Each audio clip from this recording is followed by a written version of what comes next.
Good morning, guys. It is 2:16 in the morning, and I got off work at 1 o'clock.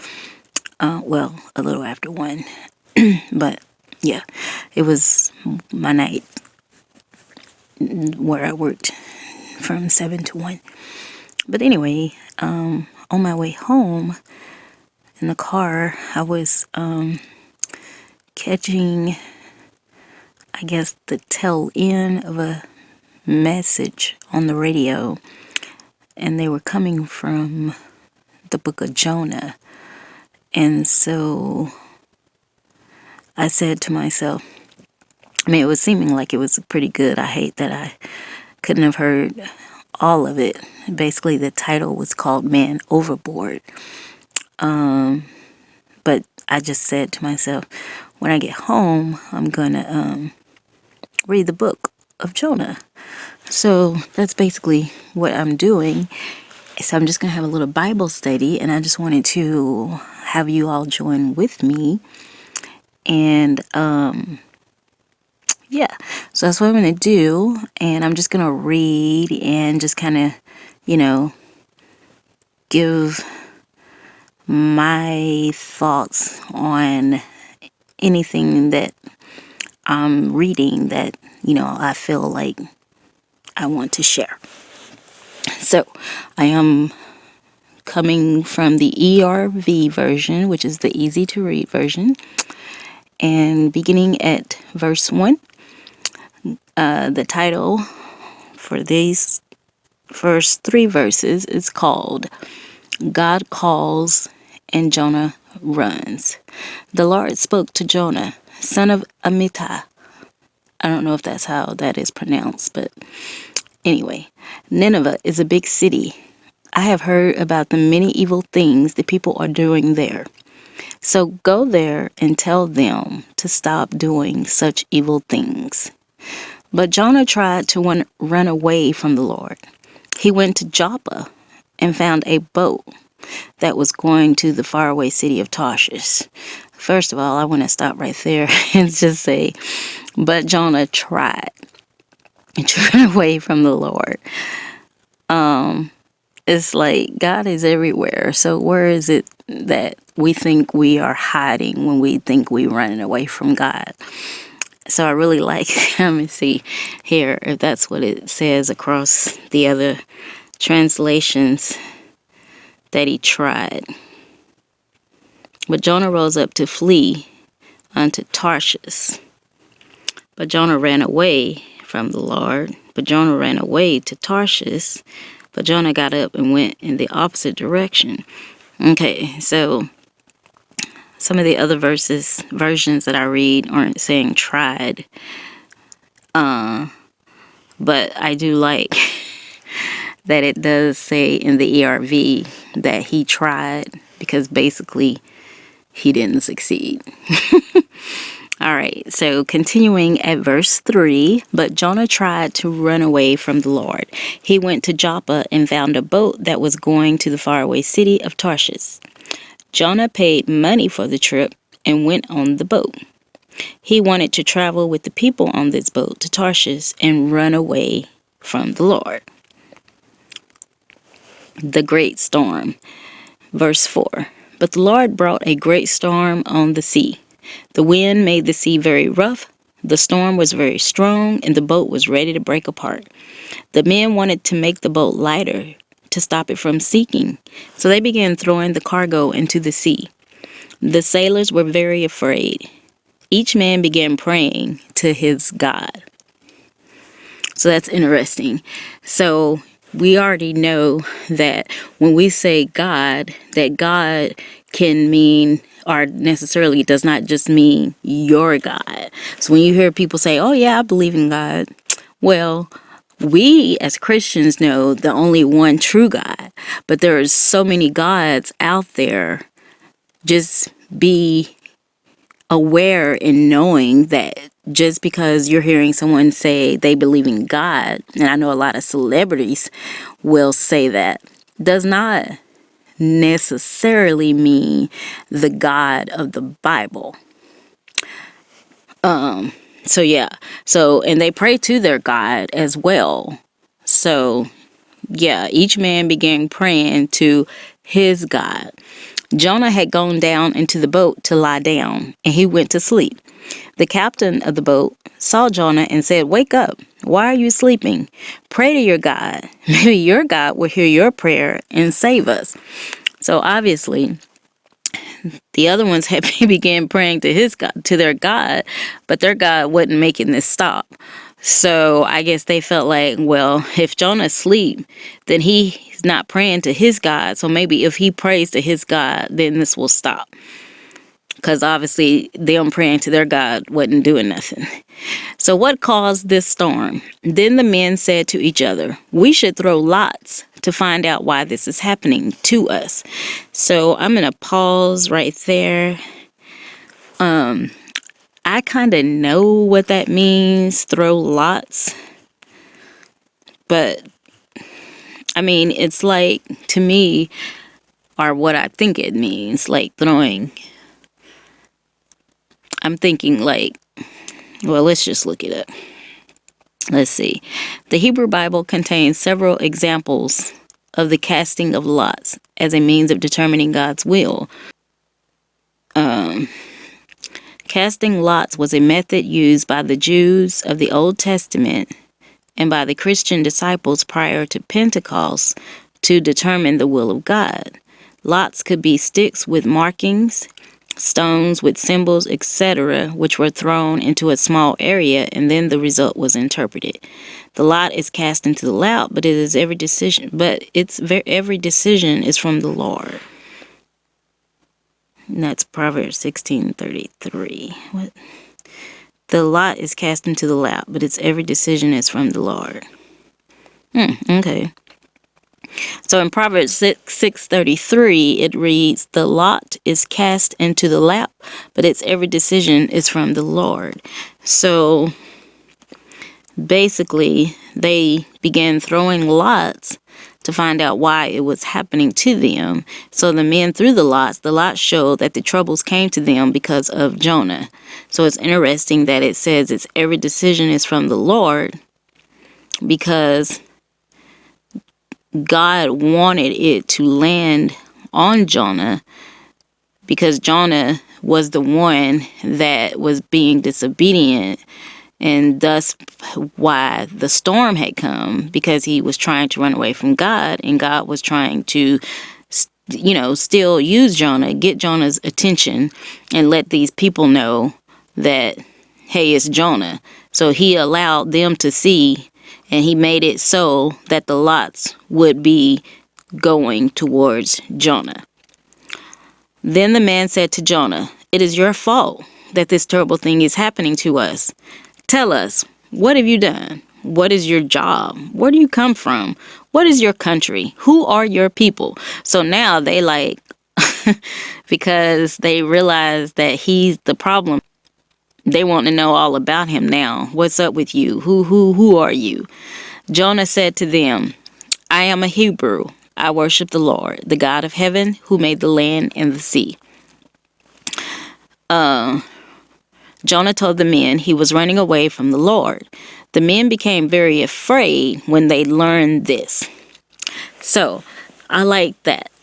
So, because Jonah let them know what was up, now the men are thinking, oh, so because you're not doing what your God told you to do, this is what is happening. This is what is, befalling you. And so they're afraid now, because they're like, man, your God don't play. Your God ain't playing around. You might ought to want to be obedient to what he's telling you to do.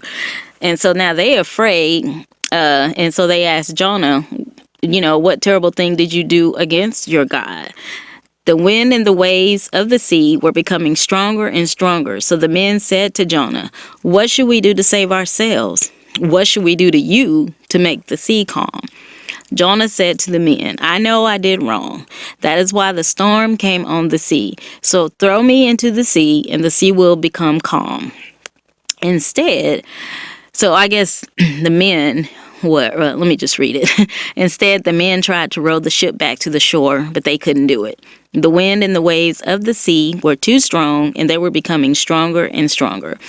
So I guess they, kind of was feeling for Jonah and was like, oh, well, man, we ain't going to throw you into the, to the sea.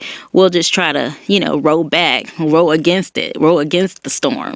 But of course, obviously it didn't work because, they basically was working against God, Jonah's God. So it wasn't gonna work. So whatever effort, because God had a plan for Jonah, and there was nothing that was they were gonna be able to do, and even Jonah and him trying to hide, nothing was gonna be able to stop the plan that Jonah had in store for Jonah.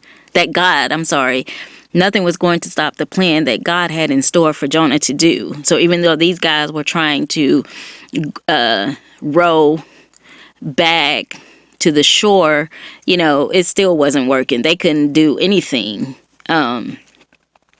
So yeah, just remember that nothing will stop the plan of what God is trying to do in your life. So Jonah's punishment. So the men cried to the Lord, Lord, please don't say we are guilty of killing an innocent man. Please don't make us die for killing him. We know you are the Lord and you will do whatever you want. So now you have these men crying to Jonah's God and telling them, don't blame us, for this. We're about to throw this man over. This man that, they're talking to Jonah's God and just saying, hey, we don't want to be, we don't want Jonah's blood on our hands. And even, they recognize, we know you are the Lord and you will do whatever you want. So the men threw Jonah into the sea. The storm stopped and the sea became calm. Wow, just like that. When the men saw this, they began to fear and respect the Lord. Yes, they did, because they could see how powerful this God is that Jonah was serving. Because once they threw Jonah out, God had a problem with Jonah. Once they threw Jonah overboard, everything became calm. And so they knew God was the one, Jonah's God was the one that had the power to just do this. And so at that point, they began to have respect for God. And they offered a sacrifice and made special promises to the Lord. When Jonah fell into the sea, the Lord chose a very big fish to swallow Jonah.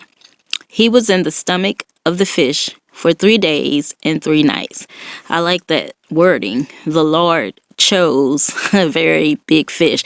So like the Lord already knew that he was going to have a fish available, a big fish, we can say the whale, available for Jonah, to fall into. Jonah's prayer. Now we're in chapter 2. While Jonah was in the stomach of the fish, he prayed to the Lord his God. He said, I was in very bad trouble. I called to the Lord for help and he answered me. I was deep in the grave. I cried to you and you heard my voice. You threw me into the sea. Your powerful waves splashed over me. I went down into the deep sea. The water was all around me. Then I thought, now I must go where you cannot see me. But I continued looking to your holy temple for help. The seawater closed over me. The water covered my mouth and I could not breathe. I went down into the deep sea. Seaweed wrapped around my head. I was at the bottom of the sea, the place where the mountains begin. I thought I was locked in this prison forever, but the Lord my God took me out of my grave. God, you gave me life again. My soul gave up all hope, but then I remembered the Lord. I prayed to you, and you heard my prayers in your holy temple. So this is interesting. So even though Jonah had been disobedient and he's trying to run away from the Lord, and the Lord, had him, he was tossed in the sea, and then there was a big fish available to swallow him, but the Lord did not allow this to be the end for Jonah. And so, although Jonah thought at one point he thought this was the end, but he's crying out to God and he's saying, and you heard me, you heard my cry. And his soul had gave up all hope, and he remembered to pray. I remembered the Lord, but I remembered the Lord, and I prayed to you, and he prayed to God. And so he, says in verse 8, some people worship useless idols, but those statues never help them. I will give sacrifices to you, and I will praise and thank you. I will make special promises to you, and I will do what I promise. Salvation only comes from the Lord. Then the Lord spoke to the fish, and it vomited Jonah out of its stomach onto the dry land. So once Jonah, recognized that, it was God that saved him and salvation only comes from God, and he's pointing out to the fact that people will, pray to these useless idols that can't do anything for them. But yet when he prayed to God, God is the one that he knows has saved him. All right, let me finish. I am in Jonah chapter 3. God calls and Jonah obeys. My phone had got full in the storage, so I had to go ahead and delete some stuff. And so I'm going to finish with this Bible study. Then the Lord spoke to Jonah again and said, go to that big city, Nineveh, and say what I told you. So, Jonah obeyed the Lord and went to Nineveh. So it's interesting that this is what God had told Jonah to do in chapter 1. And so even though Jonah tried to run away and was unsuccessful, got put in the belly of a whale, survived that, and God is still requiring a task for Jonah, and he hasn't changed his mind on Jonah fulfilling this task, because he still tells Jonah to go to Nineveh. So as we just read, we know Jonah tried to run away, but here in chapter 3, Jonah now obeys God. So Jonah obeyed the Lord and went to Nineveh. It was a very large city. A person had to walk for 3 days to travel through it. Jonah went to the center of the city and began speaking to the people. He said, after 40 days, Nineveh will be destroyed. The people of Nineveh believed God. They decided to stop eating for a time to think about their sins. They put on special clothes to show they were sorry. All the people in the city did this, from the most important to the least important. When the king of Nineveh heard about this, he left his throne, removed his robe, put on special clothes to show that he was sorry, and sat in ashes. The king wrote a special message and sent it throughout the city. A command from the king and his great rulers. For a short time, no person or animal should eat anything. No herd or flock will be allowed in the fields. Nothing living in Nineveh will eat or drink water. But every person and every animal must be covered with a special cloth to show they are sad. People must cry loudly to God. Everyone must change their life and stop doing bad things. Who knows? Maybe God will stop being angry and change his mind, and we will not be punished. God saw what the people did. He saw that they stopped doing evil. So God changed his mind and did not do what he planned. He did not punish the people. Now, look at how merciful our God is. In chapter 4, the title says, God's mercy makes Jonah angry. Jonah was not happy that God saved the city. Jonah became angry. He complained to the Lord and said, Lord, I knew this would happen. I was in my own country and you told me to come here. At that time, I knew that you would forgive the people of this evil city. So I decided to run away to Tarshish. So now we see why Jonah was trying to run away. He just knew God was going to forgive him, and he didn't want that. He didn't want God to forgive him. He didn't want God to show mercy. And that's why he didn't want to go. Amplified. That is why I ran to Tarshish, because I knew that you are a gracious and compassionate God, slow to anger and great in loving kindness. And when sinners turn to you, you revoke the sentence of disaster against them. NLT. That is why I ran away to Tarshish. I knew that you are a merciful and compassionate God, slow to get angry and filled with unfailing love.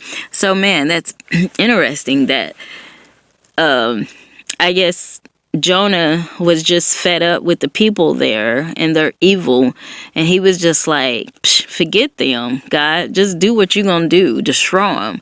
I mean, it's just so good that we serve a merciful God. And it's why people like us can't, be like, we're not like God, because we're not able to show this type of mercy, that when people are just doing so much wrong that we're just ready for their demise, and God is yet merciful and loving and kind and compassionate, and he still wants to save these people. And he chose Jonah to carry out what he wanted the people to know. And so that's why he was set on getting, I'm sure he could have used anybody else, but Jonah was the designated person. And that's why he, he was through Jonah, these people could be saved by the message that God was giving Jonah to speak to the people.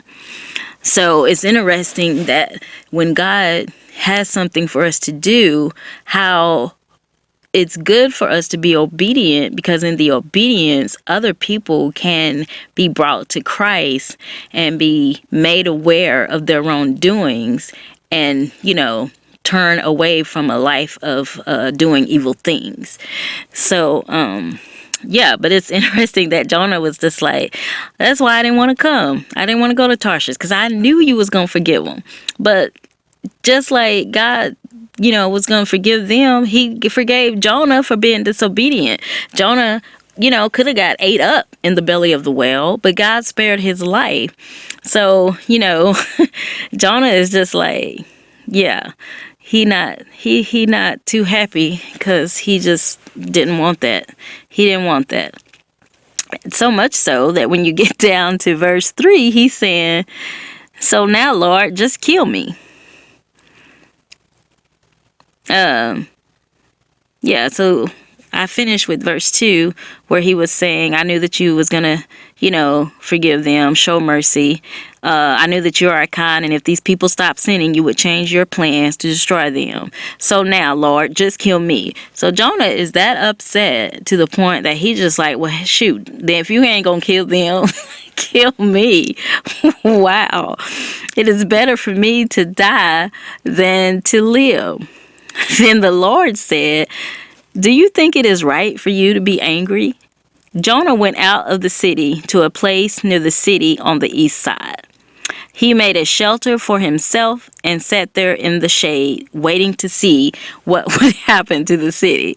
So, wow. So Jonah is just like, he done did what God told him to do. But then he just like, he gonna go sit somewhere and just, he trying to just watch their demise. He trying to watch them go down. How many of us, when people, I don't like, evil ways of people. I don't like my evil ways, but I'm saying is, how many of us are really wanting God in his mercy to help these people, rather than, after they've been shown that their ways are wrong? Or are we just ready to just, be like Jonah and just say, man, kill them all? Or we were just like, we should have a heart like, God, just as you forgave me, just as you had mercy on me while I was yet doing evil things, I ask and pray that you have mercy on these people and give them, another chance, an opportunity to be drawn, come back to you. But yeah, anyway, and of course, the Lord said, do you think it is right for you to be angry? Now, Jonah doesn't answer this question, obviously right away, or I don't know if he does answer it, because in verse 5, it just says he went out of the city to a place near the city on the east side, and he made this shelter, and he's sitting there just waiting to see what was going to happen to the city. So, we are in verse 6 of chapter 4, the gourd plant and the worm. I guess that's gourd, Gourd. The Lord made a gourd plant grow quickly over Jonah. This made a cool place for Jonah to sit and helped him to be more comfortable. Wow. And God is still, looking out for Jonah, even though Jonah, has this bad attitude in a sense. He was very happy because of this plant. So God provided shade for him. The next morning, God sent a worm to eat part of the plant. The worm began eating the plant and the plant died. After the sun was high in the sky, God caused a hot east wind to blow. The sun became very hot on Jonah's head, and he became very weak. He asked God to let him die. He said, "It is better for me to die than to live." So God said to Jonah, "Do you think it is right for you to be angry just because this plant died?" Jonah answered, "Yes. It is right for me to be angry. I am angry enough to die." And the Lord said, "You did nothing for that plant. You did not make it grow. It grew up in the night, and the next day it died. And now you are sad about it? If you can get upset over a plant, surely, ooh, I can feel sorry for a big city like Nineveh. There are many people and animals in that city. There are more than 120,000 people there who did not know they were doing wrong." So God is just letting Jonah know, you getting all upset over a plant that you didn't, do anything to make it grow or whatever, but yet I, created man, and I'm trying to save these people. And it's like God is saying, surely he can feel sorry for these people, because there are many people there in that city, and they didn't know that they were doing wrong. So God was basically just in his mercy, just having compassion on these people. And so that's encouraging for us to know that even when we are, doing things that are not pleasing to God, he yet has mercy on us, and his greatest desire is for us to turn away from those things and go to him. And that's why he always would send prophets to tell the people when they are doing wrong, so they have an opportunity to turn from that wrong. And so with Jonah, it's just basically like, it's interesting that this book ends kind of, to me, seemingly abruptly. So, Jonah just he just seemed to be having a bad attitude, and you don't never see it ending like, and then Jonah was happy that God had saved the people, and then, it's just like, the last thing you hear of Jonah is, him wanting to die. And then him answering God when God had asked him, was it right for him to be angry? Because he didn't answer when God asked him the first time. But now, he answers, and his response to it is, yes, it is right for, him to be angry enough to die. And Jonah is just not showing mercy towards these people. He's wanting their demise, which, as we find out, is why he didn't even want to go to Nineveh. Whereas the parallel here is how God is so different from men, where God is yet wanting to help people, the sinners, because that's why he sent his son to help us, because we were sinful and we needed a savior. So yeah, I'm just glad that I had heard this on my way home. Like I said, I just heard a little bit. It was going off when I got in the car, and I just wanted to go ahead and read it, and I just thought I'd come on camera and do that. So thank you for joining with me in this Bible study. If you've got some insight to bring, be sure to put it in the comments. If there's something that you got from it different from what I was bringing, I would love to hear that as well, because sometimes, we all can just pick up different things of what we got from it, but in all of it, it can be useful for teaching and helping others. So whereas I may have picked up some things that was useful, someone else can pick up something else and share in the comments to help somebody else, because basically we're all in this together. We're all working in the for the kingdom of God, and being servants of Christ and spreading this gospel. And then this gospel is also to encourage us and help, and for us to learn of. And what I'm basically seeing here is from Jonah is for us to show mercy just as God shows mercy. And just think of, just as he showed mercy to us, we also should be showing mercy to others as well. So I will see you all in my next video, and thanks for watching. Peace.